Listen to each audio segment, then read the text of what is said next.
생활 속에서 마주칠 수 있는 법률 상식과 법률 용어를 미리 공부해보는 친절한 변호사실 시간입니다. 자, 법무법인 콤파스 이피루 변호사와 리 인터내셔널 특허법률사무소 이소연 변호사 함께하도록 하겠습니다. 어서 오세요. 네. 자, 오늘 저희가 새해 첫 시간인 만큼 2018년도가 되면서 달라지는 법제도들 무엇이 있는지 한번 살펴보도록 할 텐데, 가장 첫 번째 관심 가는 게 바로 작년에 내가 냈던 세금과 올해 내가 내야 되는 세금이 달라지나, 이 세금이거든요. 뭐가 달라집니까? 일단 세금에 관한 부분이 많이 달라지는데요. 첫 번째는 소득세의 최고 세율 기간이 개정됐습니다. 과세 형평을 제고하고 소득 재분배 효과를 개선하기 위해서 3억을 초과하고 5억을 이하된 부분에 대해서 40%로 인상됐고요. 5억 원이 초과되는 부분에 대해서는 42%로 세금이 인상됐습니다. 추가적으로 종합소득세 세율이 인상된 부분과 함께 법인세 부분도 같이 인상됐는데요. 네. 정부에서는 이것을 법인세 환원이라고 표현하는데 그거는 좀 표현에 좀 다를 것 같고 3천억 원을 초과하는 부분에 대해서 과거 22%의 과세 구간에서 지금은 25%로 인상이 됐습니다. 추가적으로 거기 과거의 8년 작용론지나 작용산지에 대해서도 양도소득세 면제 규정이 개정된 점이 있으니까 이 점은 꼭 체크하셔야 될 것 같습니다. 그러니까 3억 원 이상 버는 고소득자와 3천억 원 이상 버는 고소득 대기업에 대해서 세금을 더 많이 걷고, 뭐 농민, 임업인 이런 분들에 대해서는 세금 감면시킨다. 네, 그렇습니다. 양도소득세는 어떻게 변화됩니까? 잘 아시는 것처럼 작년 8월 2일에 그 주택시장 안정화 대책이 발표됐는데요. 그 발표 대책에 따른 법제가 이제 정비가 돼서 네네.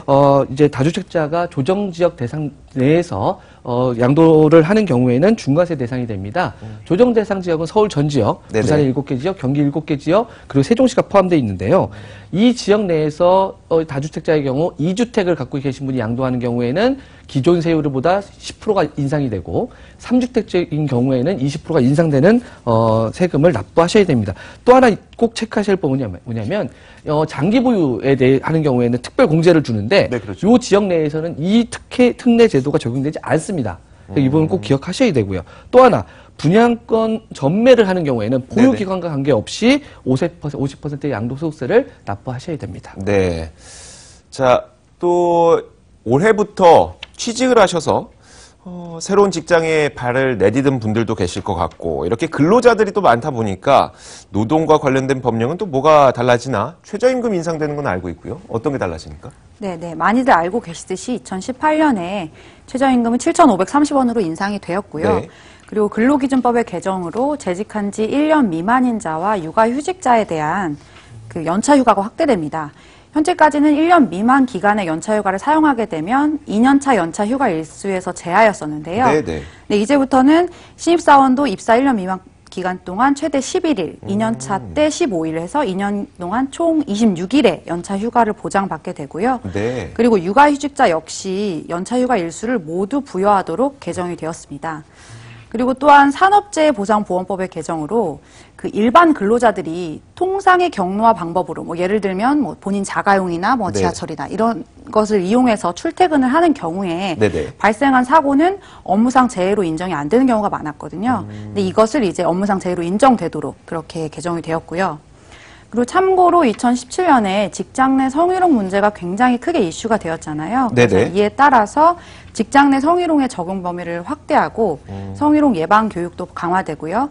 그리고 직장 내 성희롱 발생했을 때 사업주의 조치 의무가 강화되는 방향으로 법령이 개정되었습니다.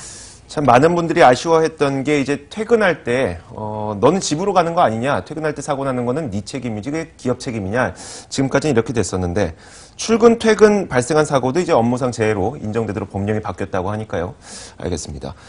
또 육아와 보육, 또 이소연 변호사가 또 아이 엄마이다 보니까 이쪽 법령도 네. 좀 말씀해 주시면 좋을 것 같은데. 네, 육아 저도, 보육. 네, 관심이 많은 부분인데요. 네. 일단 저출산이 심각한 사회 문제로 대두가 되다 보니까 국가에서 적극적으로 보육을 지원하는 추세가 계속 이어지고 있습니다. 2018년에는 국공립 어린이집이 크게 확충되고요. 보육료 지원도 강화됩니다.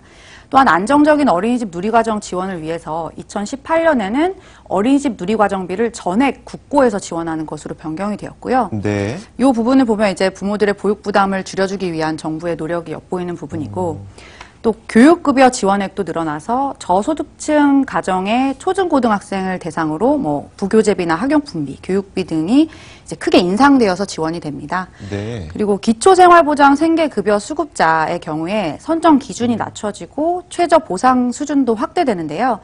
4인 가구 기준으로 급여 기준이 135만 원 정도로 인상이 되고 1인 가구의 경우에 소득이 전혀 없으시다면 생계비를 50만 1,632원을 지원받을 수가 있습니다. 이것도 늘어난 건가요? 네, 이게 인상된 금액이고요.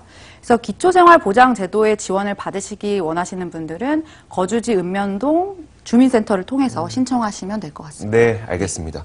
또 많은 분들이 이제 차량을 이용하시다 보니까 차량 운행 중에 발생하는 것에 대한 법률 문제도 관심이 많을 텐데 도로교통과 관련된 규정도 개정이 됐다고 해요. 뭐가 바뀌었습니까? 크게 두 가지가 바뀌었는데요. 첫 번째는 흔히 뺑소니로 알고 계신 부분입니다. 네. 인적 사고 미조치인데 실제 법령 규정에는 물적 사고 미조치, 차량을 손괴해서 발생한 부분에 대해서도 조치를 취하지 않는 경우에는 처벌 규정이 있었습니다. 네네. 근데 문제는 이게 도로를 대상으로 하는 거기 때문에 주차장에서 발생하는 사고에 대해서는 별다른 규정이 없었거든요. 네네. 이번에 그 규정이 신설됐습니다. 주차장에서 타인의 사고를 손괴해서 제대로 된 연락처를 제공하거나 등의 의무를 이행하지 않은 경우에는 범칙금이 부과되고요. 네네.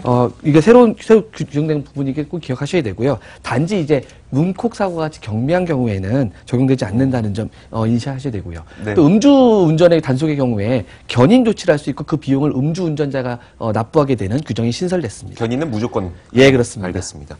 자, 마지막으로 또 우리 시청자분들에게 꼭 알려주고 싶은 개정되는 법률이 있다면요. 요거는 좀 기억해 주셨으면 좋겠습니다. 과거에 이자가 문제가 됐는데요. 과거에는 이자제한법과 대법법에 따라서 이자가 별도로 규정돼 있었는데 네. 지금은 최고금리를 연 24%로 인하했습니다. 그전에는 27.5%나 25%로 개별적으로 규정된 것이 통일화되고 인하됐다는 점을 꼭 기억하셨으면 좋겠습니다. 2월 8일부터요? 예, 그렇습니다. 알겠습니다. 자, 2월 8일부터니까 그 전에 빌리시는 분들은 25%와 27.9%가 적용돼요. 예, 그렇습니다. 알겠습니다. 자, 오늘 여기서 인사를 드리도록 하겠습니다. 리인터내셔널 특허법률사무소 이소연 변호사와 법무법인 콤파스 이피루 변호사와 함께 이야기 나눠봤습니다. 오늘 말씀 고맙습니다. 자, 경제시타토크 사이다도 여기서 인사를 드리겠습니다. 저희는 내일 오전 11시에 더 풍부한 내용을 찾고 들고 찾아뵙도록 하겠습니다. 시청해주신 여러분 고맙습니다.